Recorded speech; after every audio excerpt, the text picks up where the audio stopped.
उठा दो पर्दा दिखा दो चेहरा, उठा दो पर्दा दिखा दो चेहरा, के नूर बारी हिजाब में है, उठा दो पर्दा दिखा दो चेहरा, के नूर बारी हिजाब में है, ज़माना तारिक हो रहा है, कि महीने कब से निकाब में है, उठाओ पर्दा दिखाओ से चेहरा, खुदार जती रोए से पर्दाई, उठाओ पर्दा दिखाओ से चेहरा, उठाओ पर्दा दिखाओ से चेहरा, खुदार जती रोए से पर्दाई,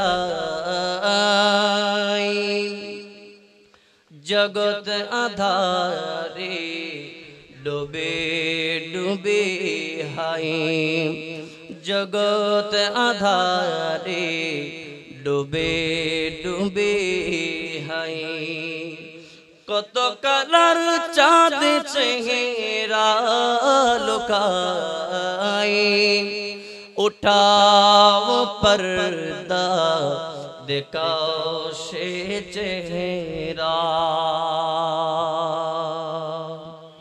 কিয়ামতের ময়দানে আল্লাহর নবী সাল্লাল্লাহু তাআলা আলাইহি ওয়াসাল্লাম বলেন, কিয়ামতের ময়দানে যখন কায়েম হবে সেই ময়দানে 50,000 জায়গা আছে, 50,000 জায়গার মধ্যে আল্লাহ 50,000টি প্রশ্ন আমাকে আপনাকে প্রতিটা মানুষকে আল্লাহ করবেন। ওই 50,000 জায়গার মধ্যে 50,000 প্রশ্ন, এক নাম্বার থেকে আরম্ভ করে 50,000 পর্যন্ত প্রশ্ন আল্লাহ করবেন।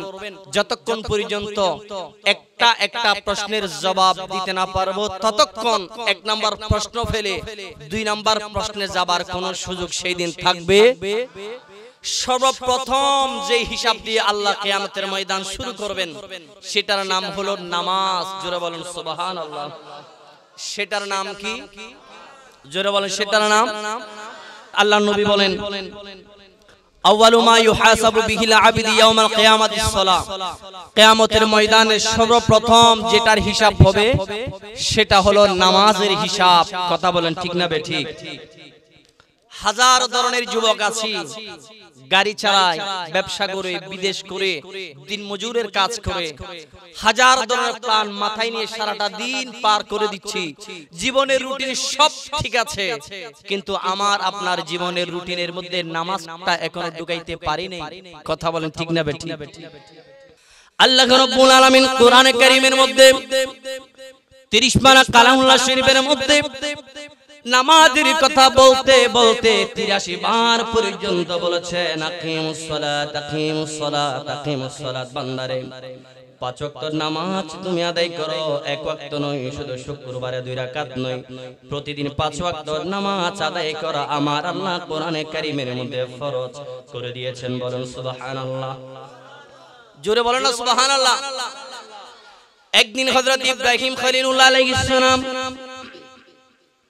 জিবরাইল আলাইহিস সালামকে বললেন, জিবরাইল, আমি ইব্রাহিম খলিলুল্লাহ আলাইহিস সালামের হায়াতের বাজেট যখন শেষ হয়ে যাবে, শেষ হয়ে যাবার আগে আগে আমি ইব্রাহিম খলিলুল্লাহ আলাইহিস সালামকে আমার মৃত্যুর খবরটা দিয়ে দিবা। এই মেসেজ আর কোন পয়গম্বরকে দেয়া হয় নাই, হবে না কিয়ামত পর্যন্ত। আমি আপনাকে মৃত্যুর সময় যখন ঘনিয়ে আসবে, মৃত্যুর আগে আগে আমাকে আপনাকে সতর্ক করে দেয়া হবে না। হযরত ইব্রাহিম খলিলুল্লাহ আলাইহিস সালাম বলেন, জিবরাইল, আমার ইন্তেকালের সময় যখন ঘনিয়ে আসবে, আমি তোমার কাছে অনুরোধ জানাচ্ছি, ইন্তেকালের সময় ঘনিয়ে আসার আগে আগে আমাকে আমার মৃত্যুর খবরটা একটু দিয়ে দিবা, যাতে আমি প্রস্তুতি নিতে পারি। বলেন সুবহানাল্লাহ। কেমন আল্লাহ প্রদত্ত ক্ষমতা ছিল। ইব্রাহিম খলিলুল্লাহ বলে, ও জিবরাইল, আমার মৃত্যুর আগে আগে আমার খবরটা আমাকে নিশ্চিত জানাই দিবা। ও ইব্রাহিম খলিলুল্লাহ, কারণটা কি, কেন জানাবো? ইব্রাহিম খলিলুল্লাহ বলে, আমার মৃত্যুর আগে যদি খবরটা যদি আমি জানতে পারি, আমি মৃত্যুর প্রস্তুতি পূর্ণভাবে নিতে পারবো, সেই জন্য আমাকে খবরটা জানাই দিবা। জিবরাইল বলে, ঠিক আছে হুজুর, আমি আপনাকে মৃত্যুর খবরটা অগ্রিম জানাই দেব। সুবহানাল্লাহ বলবেন না? মনোযোগ এটা আছে না, বেগুনতে আছে না, খতম ফর ইন্টারভিউ মনত আছে না নাই? আল্লাহ ওনার দুইজো ধরি বইবে তৌফিক দান করো। জিবরাইল, ইব্রাহিম খলিলুল্লাহ বলছেন, জিবরাইল, মৃত্যু আসার আগে আগে আমাকে একটু আপনি বলে দিবেন, শুধু আমার মৃত্যুটা কখন, কোথায়, কিভাবে হবে, সেটা আপনি আমাকে একটু জানাই দিবেন। জিবরাইল বলে, ইয়া রাসূলুল্লাহ, বলে দিব, ঠিক আছে। এর মধ্যে জিবরাইল আর আসে নাই। হঠাৎ একদিন জিবরাইল আলাইহিস সালাম মালাকুল মাউত, না এটা জিবরাইলের ঘটনা, হযরতে মালাকুল মাউতের ঘটনা। ইব্রাহিম আলাইহিস সালাম মালাকুল মাউতকে বলেন, কারণ আমাদের রূহ কবজ করবেন মালাকুল মাউত আজরাইল আলাইহিস সালাম। হুজুর আজরাইল আলাইহিস সালাম, আপনি আমাকে এই কথাটা, মৃত্যুর সংবাদটা অগ্রিম জানাই দিবেন। ঠিক আছে, দিব। হঠাৎ একদিন মালাকুল মাউত হাজির। ইব্রাহিম আলাইহিস সালামকে আর কিছু বলেন নাই। মালাকুল মাউত হাজির হয়ে বললেন, হুজুর, আপনার মৃত্যুর সময় ঘনিয়ে এসেছে, আপনি মৃত্যুর জন্য প্রস্তুতি নেন। হযরত ইব্রাহিম খলিলুল্লাহ বলেন, ও মালাকুল মাউত, আপনার সাথে আমি একটা কমিটেড ছিলাম, ওয়াদাবদ্ধ ছিলাম। আপনি আমাকে বলেছেন আমার মৃত্যুর সময় যখন ঘনিয়ে আসবে, আপনি আমাকে অগ্রিম জানাই দিবেন। আপনি তো আমার কাছে অগ্রিম আসেন নাই, আজকে হঠাৎ উপস্থিত হলেন, আমার রূহ কবজ করার জন্য আপনি চলে আসলেন, আমাকে অগ্রিম কোনো খবর দেন নাই কেন? মালাকুল মাউত বলে, হুজুর, আপনাকে কত ভাবে করে আমি মেসেজটুকু দিব, হুজুর বলেন। আপনি 30 বছরের টকবগে যুবক ছিলেন, আপনার মুখে দাড়ি ছিল না হুজুর। আপনি ওই বয়সের ছিলেন, 15 বছরের যুবক থেকে আরম্ভ করে 30 বছরের যুবক থেকে আরম্ভ করে আপনার মুখে দাড়ি ছিল না। এক সময় আপনার বয়সের ধারণায় বয়সগুলো পরিবর্তন হতে হতে আপনার মুখে দাড়ি ছিল না, দাড়ি হলো আপনার শরীরের চামড়াগুলো কত টাইট ফিট ছিল। ও হুজুর, আপনার মুখে দাড়ি ছিল না, দাড়িগুলো গজাইলো, ওই কালো কালো দাড়িগুলো কালো কালো দাড়ি থেকে সাদায় পরিণত হলো।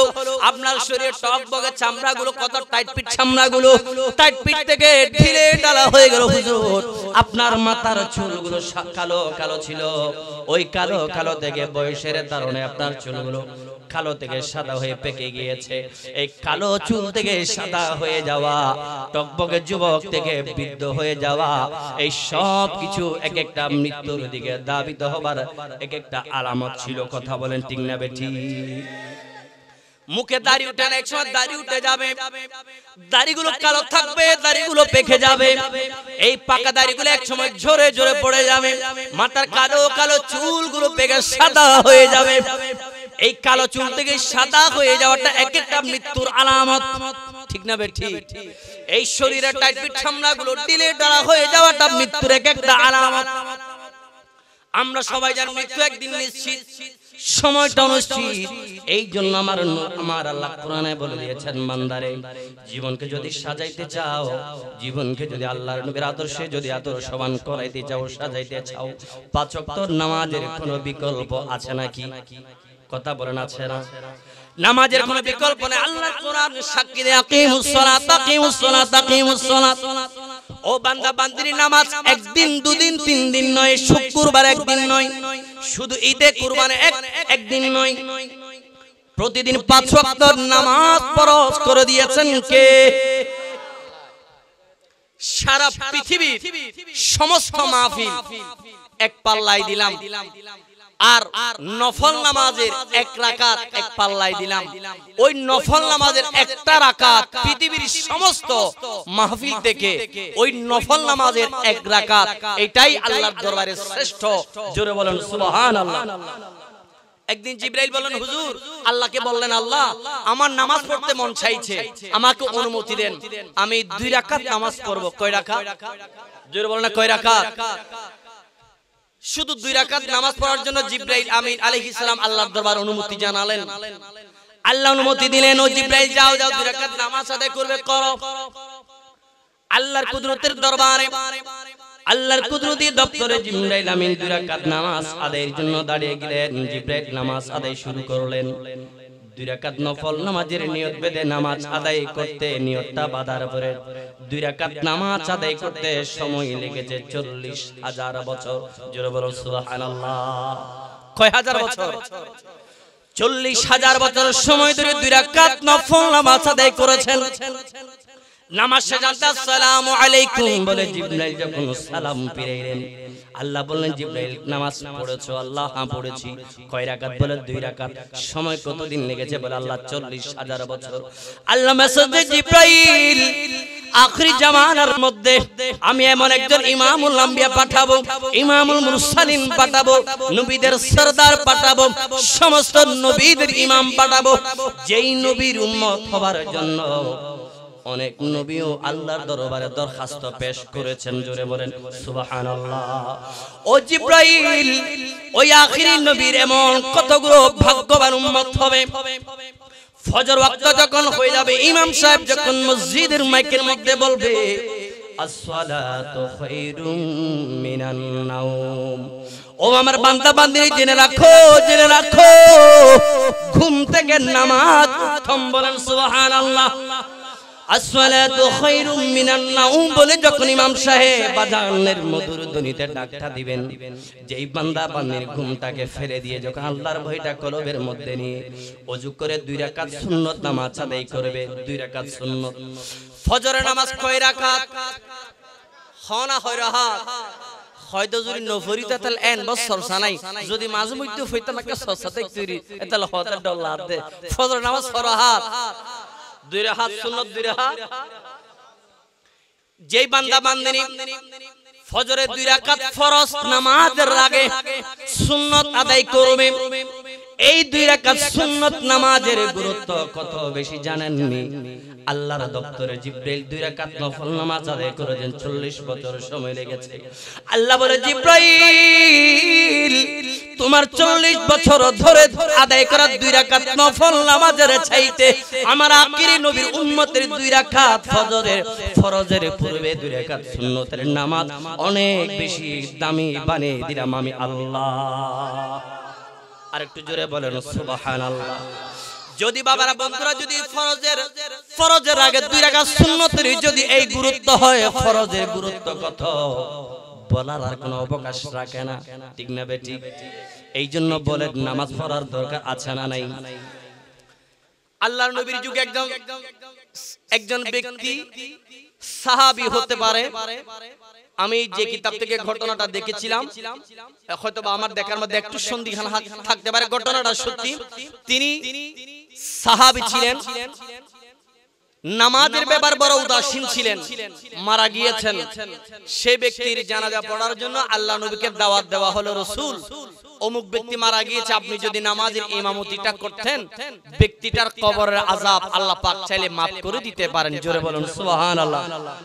জানাজার নামাজ আল্লাহ নবী শরীক করলেন, শরীক করে নামাজ আদায় করলেন। সব সাহাবায়ে কেরাম উপস্থিত। আল্লাহ নবী নামাজটা খতম করার পরে দেখতে পেলেন সাহাবায়ে কেরাম কাফনের ভেতরে কি যেন একটা নাড়াচাড়া করে। সিদ্দিক আকবর হুকুম দিলেন, ও সাহাবায়ে কেরাম এই কাপনের কাপড়টা খুলে দেখো কি ব্যাপার। কাপনের কাপড়ের ভেতরে কি যেন নাড়াচাড়া করে। কাপনের কাপড়টা যখন খুললেন দেখতে পেলেন একটা বিষধর জাহান্নামী সাপ ওই ব্যক্তির গলার মধ্যে এমন ভাবে পেঁচে তাকে দংশনের উপর দংশন করতে লাগলেন। সিদ্দিক আকবর অনুমতি দিলেন, এ সাহাবীরা একটা লাঠি দিয়ে সাপটাকে আঘাত করে ওখান থেকে ছাড়িয়ে দাও। আল্লাহ রাব্বুল আলামিন সাপের জবান করে দিলেন। ওই সাহেব বলতে লাগলেন, হুজুর আমাকে আঘাত করে কোনো লাভ হবে না, আমাকে আঘাত যতই করেন না কেন আমি এই ব্যক্তিকে দংশন করা থেকে আমাকে সরাতে পারবেন না। কারণ কি রে সাহেব? সাহেব জবাব দেয় আমাকে, আমি আল্লাহর হুকুমে এসেছি, আল্লাহর ওয়ার্ডারে এসেছি। ও কেন এসেছে বলো? বলে যে এই ব্যক্তির কানে যখন 5 ওয়াক্ত নামাজের আযানের শব্দগুলো ধ্বনিগুলো যখন কানে পৌঁছাইতো, ব্যক্তিটা অবহেলায় করে নামাজ আদায় করতো না, অবহেলায় করে 5 ওয়াক্ত নামাজগুলো ছেড়ে দিত। এই জন্য ব্যক্তির শাস্তি হিসেবে দুনিয়া থেকে আমার আল্লাহ এই ব্যক্তির শাস্তি হিসেবে আমাকে নিয়োগ দিয়েছেন, সুতরাং আমাকে আঘাত করে কোনো লাভ হবে না। এই জন্য আমার বাবারা বলেন, এমন কিছু বেনামাজি আছে যাদের শাস্তি দুনিয়া থেকে আরম্ভ হয়ে কিয়ামত পর্যন্ত চলতে থাকবে। এই বিশ্বাস আছে না নাই? যদি থাকে নামাজ পড়ার দরকার আছে না নাই বলেন? হয় ওয়াক্ত, এক ওয়াক্ত শুক্রবার না 5 ওয়াক্ত প্রতিদিন ফরিবেন না ইনশাআল্লাহ? নামাজ পড়িবেন না, কোনো টিয়া পয়সা দান করো না, দিয়ম ফরিব না, হলো হনরার ইমাম সাহেব এখনো হই না, এটা মসজিদে তালি টিয়া দাম ফরিবেন হই না, হলো অবাজান। যারা শহর বন্দরে বাসা বাড়ি থাকে, এটা মালিক এখন সাইন বোর্ড দি রাত 11:45 হলে বাড়িতে আর ঢোকা যাবে না, বাড়িতে ঢোকা নিষেধ, মালিকুর অর্ডার আছে। রাত 12টা বাজিরি আর ঘর ঢুকন নিষেধ, ঢুকি থাইতুন গেট তালা মারি দিব। সাই একবার বুকুত আদি হন তো রাত 12টা বাজে গেলেও আল্লাহর রহমতের ঘর মসজিদ খোলা আছে না নাই? জিয়ানত যাইবেল্লাই কোনো বাধা নাই, কোনো মালিকুর নিষেধ নাই। এলে ঘরিয়ের আজি অনাদরে অবহেলায় পড়ি আছে রে, নামাজ পড়েন নে গুম দুও মুসল্লি আরাতে ফাতে হষ্ট হই জারি কি কথা হন, ঠিক না বেটি? বহুত মসজিদ আছে ইমাম সাহেব তা আযান দন ফরের একামত দিবের গো মানুষ তো আইনা ফার মসজিদ, কিন্তু আরা বেগুন পাক্কা মুসলমান, আর নামে মুসলমানেরই।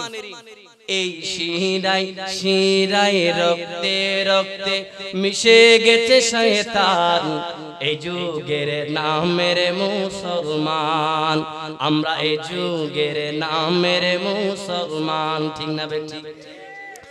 আল্লাহ রাব্বুল আলামিন কোরআনে কারীমের মধ্যে বলেন, ওয়ালা তামুতুন্না ইল্লা ওয়া আনতুম মুসলিমুন। আমি আল্লাহ বলে দিলাম, ও আমার বান্দা বান্দিনী, তোমরা পরিপূর্ণ মুসলমান না হয়ে মৃত্যু বরণ করো না। ঘোষণাটা দিয়েছেন কে? আমরা সবাই দাবি করি মুসলমান। একজন ডাক্তারের ছেলে ডাক্তারের ঘরে জন্ম নেবার কারণে যখন ডাক্তার দাবি করা যাবে না, একজন ডাক্তার কথাটা খেয়াল করেন, একজন ডাক্তারের ছেলে ডাক্তারের ঘরে জন্ম নিলেই সন্তান বাবা ডাক্তারের সেই হিসেবে বাবার পরিচয়ে সন্তানকে ডাক্তারের পরিচয় দিতে পারবেনি। হন হতা বুঝা যান না বাজান? ধরো নাই হুজুর, আর যে সন্তান আজ জন্ম দিলাম ইবের আয় মাদ্রাসাত ন ফরাই, কোরআন সুন্নাহ ন ফরাই, ন ফরিয়ারে ইবে কি আলেম দাবি করি পারিব না? ফাইতুনু যেভাবে ডাক্তারি শাস্ত্র ন ফরিয়ার ডাক্তারের ফুয়া অনর ফরেও ডাক্তার দাবি করি ন পারিব, ইঞ্জিনিয়ারের ফুয়া ইঞ্জিনিয়ারি ন ফরি ইঞ্জিনিয়ার দাবি করি ন পারিব। ঠিক একই ভাবে মুসলমান গর জন্মগ্রহণ করিলে আরে অনরে মুসলমান হইতে পারিব না। আল্লাহ হদা ওয়ালা তামুতুন্না ইল্লা ওয়া আনতুম মুসলিমুন, তোমরা পরিপূর্ণ মুসলমান নইরে মরণ কবুল ন গজ্জু, তার মানে বুঝা যায় তারা এখনো পরিপূর্ণ মুসলমান হইতে ন পারি, ঠিক না বেঠি? আর অর্ধেককে মুসলমান, অর্ধেককে মুসলমান মা মুসলমানের গরদি জন্ম আল্লাহ দান গজ্জি, এতাল্লাই মুসলমান দে কোন কোরআন সুন্নাহ পড়ি বুঝি আমল করিয়ার মুসলমান আইজ ন পারি, ঠিক না বেঠি? এতাল্লাই মুসলমান ওইবেলাই মুসলমানের কালচার, মুসলমানের যে গাইড আল কোরআন আল্লাহ রাসূলের সুন্নাহ দিজি এগিন পালন করার দরকার আছে। এগি যতক্ষণ পালন করি ন পাইজু এতক্ষণ পরিপূর্ণ মুসলমান দাবি করি। আর আল্লাহ হই পরিপূর্ণ মুসলমান দাবি নগরি তোমারা মরণ কবুল নগজ্জু, যদি মরো আয়ো যাইগো মরণ তলি অপূর্ণাঙ্গ মুসলমান হিসেবে আরা ওনার মরণ ওই যে হতা হন, ঠিক না বে ঠিক? এটালাই আইউন জীবনের একখানা পরিবর্তন করি, জীবনের রুটিন যা করন শুধু নামাজ খানে কানা ডুগন 24 ঘন্টার ভিতরে 5 ওয়াক্ত নামাজ পড়িবেন লাই, সর্বোচ্চ অনতে 1 ঘন্টা সময় লাগবে 5 ওয়াক্ত নামাজ লাই। জোহর 15 মিনিট, আসর 10 মিনিট, মাগরিব 10 মিনিট, এশা 15 মিনিট, ফজর 10 মিনিট, এইভাবে করে যোগ করিলে 1 ঘন্টাও না লাগে। 24 ঘন্টার ভিতরে শুধু উগ্র ঘন্টা অনলাই সমাজের লাইন, উজুরুল লাইন, এই দুনিয়ার লাইন, অনর খবরই বেরে, আদার খবরই বেরে, আলোকিত গরিবের লাই 24 ঘন্টা আল্লাহর দেওয়া হায়াততুন উগ্র ঘন্টা যদি ব্যয় করি না পারন, আয়েদের অনেক মুসলমান দাবি করন না, নাই দাবি করন না, আর লয় আর কালচার লয়, ধর্ম লয়, বেমানা নিয়েন, কথা হন ঠিক না বেঠিক? এতাল্লাই বাজানল একখানা যদি সাবধানতা অবলম্বন করি, তাহলে আর 5 ওয়াক্ত নামাজ সান যদি ঠিকঠাক মতো আদায় করি, তারি দিয়ে দুনিয়া যা কিছু কল্যাণ দরকার আছে আল্লাহ নামাজের মাধ্যমে অনরে দান করিব বলে আল্লাহ ওয়াদা করছি। একবার ফরন সুবহানাল্লাহ। আল্লাহু রব্বানা আতিনা ফিদ দুনিয়া হাসানা, আল্লাহ হদ্দের নামাজের মাধ্যমে আগে দুনিয়ার কল্যাণ তালাশ করো, এরপর ওয়াফিল আখিরাতি হাসানা, এরপর আখিরাতের কল্যাণ তো আল্লাহ ন হয় দুনিয়াদারি গইতু যায় আখিরাত ভুলি যাও, আবার আখিরাত তালাশ গইতু যায় সন্ন্যাসী হই যাও, দুনিয়াদারি একদিকে ফেলাই রাহি পরিবার পরিজনের সম্পর্ক ছিন্ন করিয়া রে আখিরাত তো আইতো আল্লাহ ইয়া ন হয় দুনিয়াও লাগিব আখিরাতও লাগিব, কথা হন ঠিক না বেঠিক? এতাল্লাই আল্লাহ তো সুযোগ দুনিয়া লাইকি রব্বানা আতিনা ফিদ দুনিয়া হাসানা, আল্লাহ দুনিয়ার আল্লাহ যেদিন কল্যাণ লাইকু এই কল্যাণী নাই আল্লাহ নামাজের মাধ্যমে অনর হাসা চাই, অনে এই নামাজের ওসিলায় নামাজের বরকতে আর কল্যাণী গিন অনে আল্লাহ দান করুন, জোরে ফরন সুবহানাল্লাহ। এরপর হইল ওয়াফিল আখিরাতি হাসানা, এরপর হইল আখিরাতের হাসানা তো আইলো, আখিরাতের হাসানা পরে আগে দুনিয়ার হাসানা। এখন হাসানা কি, উত্তম কি, কল্যাণ কি, ইয়েনো যদি মুসলিম হিসেবে আয়াতদের অনে গরিন্য ভারে তৈলি দুশিন আল্লাহর লাভ কি? যত কল্যাণ কর বেগিন আল্লাহর তরফতুন, খারাপ যত কিছু বেগিন আরেদের অনর কুকর্মর কারণে জমিনুল মাঝি আযাব গজব বেগিন আল্লাহ নাজিল করে, কথা হন ঠিক না বেঠিক? যাই হোক, সংক্ষেপে একজন মুসলমান পুরুষুল্লাহ বালেগতুন আমরণ পর্যন্ত 5 ওয়াক্ত নামাজ ফরজ করে দিতে হনে, আর আর মা বইনলাই বালেগাতুন শুরু করি মাসে একবার সারাই তারা লাগে বিশেষ সার আছে, এই সারিবে সারা শরীয়তের কোনো কারণ সারা 5 ওয়াক্ত নামাজ প্রতিদিন আমৃত্য ফরজ ফরিদ নভারিলিও জিউত ওয়াক্ত এই ওয়াক্ত মোতাবেক 5 ওয়াক্ত নামাজ আল্লাহ আরারে ফরিবেলাই তৌফিক দান করুন।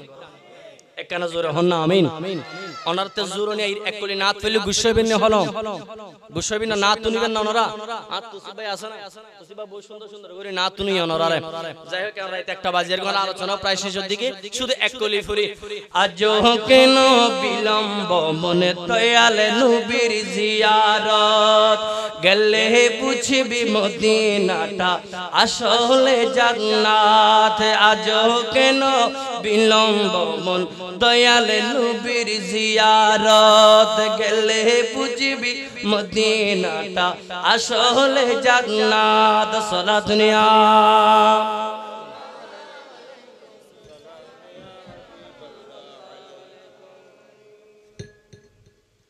যে শান্তি মদিনায় পাবি বেহেশতে নাই উল্টো দাবি। লাহমকানের সুবাসেতে, লাহমকানের সুবাসেতে বাড়াবে ইজ্জত। আজ কেন বিলম্ব মন দয়ালে নবীর জিয়ারত, গেলে বুঝবি মদিনাটা আসলে জান্নাত। গেলে বুঝবি মদিনাটা আসলে জান্নাত। সালাত নিয়া সালামুন ইয়া হাবিবাল্লাহ। আসেন মূল টপিকের দিকে একটু করে যাই, খাস দিয়ে আমরা অন্য দিকে চলে যাব ইনশাআল্লাহ। পর্দা নামাজ যেরকম 5 ওয়াক্ত ফরজ, একই ভাবে পর্দা পুরুষের জন্য নারীর জন্য সমানভাবে ফরজ করে দিয়েছেন কে? আর তো মরদ ফল আসিদি ফরদা বেগিন মা বইনলর দি তুলি দি আর স্বাধীন না, এল্লেন আল্লাহ ফরজ ন করে মাই ফল্লাই ফরদা জেদ্দুর ফরজ ঠিক বরাবর এদ্দুর ফরদা মরদ ফুয়াই হিসেবে পুরুষ হিসেবে আল্লাহ অনল্লাহ ফরজ করে দিতে হলে। সূরা নূরের ভিতরে 30 নম্বর আয়াতের মধ্যে আমার আল্লাহ রাব্বুল আলামিন বলেন, قل للمؤمنين يغضوا من أبصارهن ويحفظوا فروجهم ذلك أزكى لهم الله رب العالمين বলেন قل للمؤمنين আল্লাহ আমার নবীকে ইন্ডিকেট করে বলেন নবী আপনি আপনার উম্মতদেরকে বলে দেন জানিয়ে দেন শুনিয়ে দেন লিল মুমিনিন যারা মুমিন তাদেরকে বলে দেন কারণ আল্লাহর হুকুম মানবে একমাত্র মুমিনরাই মানবে আল্লাহর হুকুম মানবে কারা মুমিন আল্লাহ যত জায়গায় ডেকেছেন তিন শ্রেণীর মানুষকে আল্লাহ ডেকেছেন এক নাম্বার ইয়া আইয়ুহাল্লাযীনা আমানু বলে ডেকেছেন একটু জোরে কি সুবহানাল্লাহ বলা যাবে না ইয়া আইয়ুহাল্লাযীনা আমানু ডেকেছেন ইয়া আইয়ুহাল মুসলিমুন বলে ডেকেছেন ইয়া আইয়ুহাল কাফিরুন বলে আল্লাহ তিন ভাবে ডেকেছেন মুমিন মুসলিমিন কাফির তিন ভাবে আল্লাহ ডেকেছেন সর্বশ্রেষ্ঠ মুহাব্বতের আদর করে সুন্দর করে ভালোবেসে যেই ভাষায় ডেকেছেন সেটার ডাক হচ্ছে ইয়া আইয়ুহাল্লাযীনা আমানু ওগো আমার ঈমানদার ওগো আমার মুমিন আল্লাহ বলেন নবী আপনি বলেন কাদেরকে লিল মুমিনিন আপনি মুমিনদেরকে বলে দেন ইয়াগুদ্দু মিন আবসারিহিন্না তারা যেন চলাফেরা উঠা বসায় তাদের দৃষ্টিগুলোকে নিচের দিকে রাখে সুবহানাল্লাহ বলেন একজন পুরুষ যখন রাস্তা দিয়ে চলবে হাঁটাচলা করবে ঘোরাফেরা করবে আমার আল্লাহ কোরআনে বলে দিয়েছেন ইয়াগুদ্দু মিন আবসারিহিন্না তারা যেন তাদের চক্ষুগুলোকে উপরে উপরে না ঠলঠলায় নিচের দিকে যেন অবনমিত করে রাখে এটা ফরজ করে দিয়েছেন কে বলেন না কে ফরজ করে দিয়েছেন একজন সুন্দরী রমণী রাস্তা দিয়ে যাচ্ছে অনুরাত মন সাঙ্গই জীবী আল্লাহ আর কোরআনের আলোচনা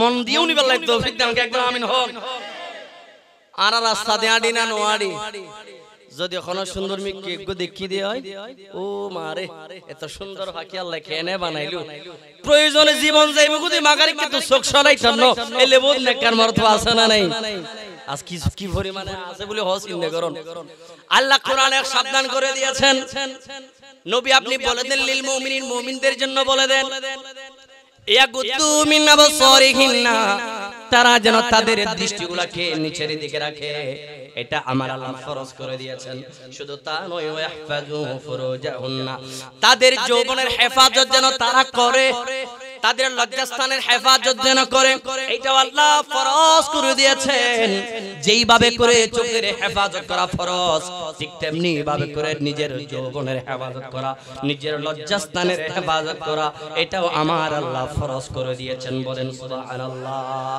আল্লাহ কোরআনে বলেন যালিকা আযকারহুম এটাই হবে মুত্তাকি হবার জন্য শ্রেষ্ঠ অবলম্বন বলেন সুবহানাল্লাহ ঠিক একই ভাবে করে পুরুষদের জন্য যেমন পর্দা ফরজ করে দিয়েছেন একই ভাবে সূরা নূরের 31 নম্বর আয়াতের মধ্যে নারীদের জন্য আলাদা আল্লাহ কোরআনে বলেছেন ওয়াকুল্লিল মুমিনাতি ইয়াগদুদনা মিন আবসারিহিন্না ওয়া ইয়াহফাজনা ফুরুজাহুন্না আল্লাহ বলেন ওগো আমার নবী আপনি আপনার উম্মতি নারীদেরকে বলে দেন প্রথমে বলেন পুরুষদের কথা এরপরে বলেছেন নারী জাতির কথা আমার আল্লাহ বলেছেন ওয়াকুল্লিল মুমিনাতি ওগো আমার নবী আপনি মহিলাদেরকে বলে দেন ইয়াকুদুনা তারা যেন তাদের চক্ষুগুলোকে অযথা বেগানা পুরুষ দেখা থেকে যেন তাদের চোখে হেফাজত করে বিধানটা কার বলতে বিধান কার মিন আবসারিহিনা তাদের চক্ষুগুলোকে যেন হেফাজত করে ওয়া ইয়াহফাজনা ফুরুজাহুন্না তাদের লজ্জাস্থান তাদের যৌবনের জীবনের হেফাজত যেন করে এটা আমার আল্লাহ ফরজ করে দিয়েছেন আজকে আমাদের সমাজে দেখা যায় বিবাহ হয়ে যাবার পরে বিবাহ করার পরে অনেক স্বামীরা জীবিকার তাড়নায় বাংলার জমিন থেকে পাড়ি দিয়ে বিদেশের জমিনে চলে গিয়েছে এমন অনেক বাবারা ভাইরা আছে না নাই এলে বহুত আছে দেন আর মা বইন হলে এই ব্যাপারে ব্যাগুণ্য কিছু কিছু মা বইন হল জামাই বিদেশ পরিবার লাই রিজিকুল্লাই সংগ্রাম করি বেলাই বিদেশের জমিন দিই আর জামাইর দেওয়া অর্থ জামাই বিদেশের জমিন তুন বাংলাদেশত বউ ফুয়াল্লাই ফাটা বহুত মা বইন হলে রিজিকে কিন হাই হাই ফরক আগর দিল্লা আছে না নাই হতা হন আছে না নাই আল্লাহ কি হই ওয়াহফাজনা ফুরুজাহুন্না তোমার জীবন যৌবন সতীত্ব সবকিছু আল্লাহ সৃষ্টি করেছেন একজনের জন্য, যাকে আপনার জন্য। লাকাদ খালাকনাকুম আজওয়াজা, আল্লাহ জোড়ায় জোড়ায় মানুষ সৃষ্টি করেছেন, আমার জন্য একজন, আপনার জন্য একজন। এই জোড়া জোড়া আপনার জোড়া যিনি আল্লাহ সৃষ্টি করেছেন, তাকে আল্লাহ আপনার জন্য স্ত্রী হিসেবে কবুল করেছেন। ওই আপনার জীবন যৌবন, আপনার সতীত্ব সবকিছু সেই একমাত্র সৌভাগ্যবান স্ত্রীর জন্য, পুরুষের জন্য স্ত্রী আল্লাহ নির্ধারণ করে দিয়েছেন। এই ছাড়া বেগানা যত পুরুষ আছে তাদের কাছে আমাদের জীবন যৌবন, পুরুষের জন্য স্ত্রীর, স্ত্রীর জন্য পুরুষ, আরেকজনকে দিয়ে দেওয়া এটা হারাম। হারাম ঘোষণা করেছেন কে? আল্লাহ। এখানে শাখা কথা বলতে গেলে অনেক শাখা কথা, ওদিকে যাচ্ছি না। আল্লাহর নবীর একজন সাহাবী হযরতে আবু সাঈদ রাদিয়াল্লাহু তাআলা হতে বর্ণনা করেন, আল্লাহ রাসূল সাল্লাল্লাহু আলাইহি ওয়াসাল্লাম বলেছেন, যে সমস্ত পুরুষরা রাস্তায় বসে তাদেরই জন্য 4টা হক, 4 হক আল্লাহ রাসূলের দিফেলে জোরে পড়ুন সুবহানাল্লাহ। আর আজকাল বহুত রুড়ে গাড়ে দেখি দি বেকার যুবক, বহুত যুবকল আছে হাত কর্ম নাই, রুড়ুত বই বই, দেওয়ালত বই বই, রুড়ু অফসাইডে বই বই, হয়তো মোবাইল টিপার, হয়তো বা এনে জীবন হারার, সময় হারার, এলে বই সময় আছে দেন। আল্লাহ রাসূল হই পুরুষ, তোমারা যারা রুড়ুত বইতে হবে তোমার লাই 4 হক আছে, হওয়ান হক। হড়ে বইলি রুড়ুত বইলি, রুড়ুত বইলে হওয়ান হক, জোরে হনা হওয়ান। ইয়েন পর্দার একখান অংশ, আল্লাহ রাসূলের হাদিস শুনুন। রাস্তার উপরে বসার থেকে আল্লাহ নবী সাল্লাল্লাহু আলাইহি ওয়াসাল্লাম বলেন 4টি হক আছে। সাহাবায়ে কেরাম প্রশ্ন করেন, ইয়া রাসূলুল্লাহ সেই হকগুলো কি? রাস্তার উপরে যে বসবো, এই রাস্তায় বসলে কি হক, সেগুলো কি একটু আমাদেরকে বলেন। আল্লাহ নবী বলেন, 1 নাম্বার হক হলো রাস্তায় যখন আমরা বসবো তখন 1 নাম্বার হক হলো আমার চোখগুলোকে আমি দৃষ্টির নিচের দিকে রাখবো।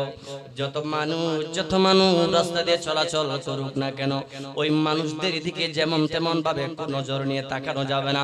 আমার চক্ষুগুলো, আপনার চক্ষুগুলো নিচের দিকে রাখাটা আমার নবী 1 নাম্বার হক করে দিয়েছেন, বলেন সুবহানাল্লাহ। 4 নাম্বার হক থেকে এটা 1 নাম্বার হক, আমরা যখন রাস্তার মধ্যে বসবো, দাঁড়াবো, সময় কাটাবো, ওই সময় আমাদের চক্ষুগুলোকে, আমাদের দৃষ্টিগুলোকে নিচের দিকে করা আমার নবী আমাদের জন্য হক করে দিয়েছেন, বলেন সুবহানাল্লাহ।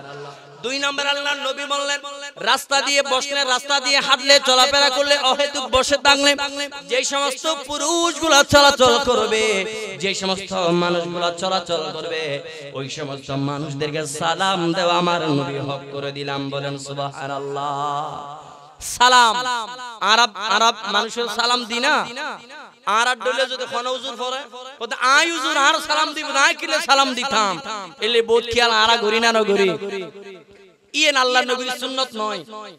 ছোটরা বড়দেরকে সালাম দিবে, বড়রা ছোটদেরকে সালাম দিবে, স্বামী স্ত্রীকে সালাম দিবে, স্ত্রী স্বামীকে সালাম দিবে, বাবা সন্তানকে সালাম দিবে, সন্তান বাবাকে সালাম দিবে, মা মেয়েকে সালাম দিবে, মেয়ে মাকে সালাম দিবে, বোন ভাইকে দিবে, ভাই বোনকে সালাম দিবে। এটাই হলো আমার নবীর সুন্নাহ, বলেন সুবহানাল্লাহ। আজকে আমরা অনেক ভাব ধরে বসে থাকি, আমি মুরব্বি কেন, ওই ছোট বাচ্চা আমাকে সালাম দিবে, আমি সালাম দিতে পারবো না, এমন সিদ্ধান্ত যাদের মধ্যে আছে, এটা আল্লাহর নবীর সুন্নতের পরিপন্থী, এমন করা যাবে না। আল্লাহর নবী বললেন, বান্দারে ও আমার যুবক, তোমরা যারা রাস্তায় বসবা, তোমাদের জন্য 4টা হকের মধ্যে 2 নাম্বার হক হলো রাস্তায় যখন বসে থাকবা, চলাফেরা করবা, তখন একজন মানুষকে দেখলে আরেকজন মানুষকে তুমি সালাম দিবা, এটাই হলো আমার নবীর সুন্নাহ, বলেন সুবহানাল্লাহ। 3 নাম্বার আল্লাহর নবী বললেন, ভালো কাজের আদেশ দিতে হবে। রাস্তায় যখন অহিদুক বসে থাকবো, চলাফেরা করবো, তখন আমি যদি ভালো মাইন্ডের হয়, আমার সেন্সগুলো যদি ভালো হয়, আমার কালচার যদি ভালো হয়, আমার স্বভাব চরিত্র যদি ভালো হয়, আল্লাহর নবী বলেন, আমি যে ভালো কাজটা করি সেই ভালো কাজের ওয়ার্ডার আরেকজনকে দিব। এটা রাস্তায় বসে থাকার 3 নাম্বার হক, বলেন সুবহানাল্লাহ।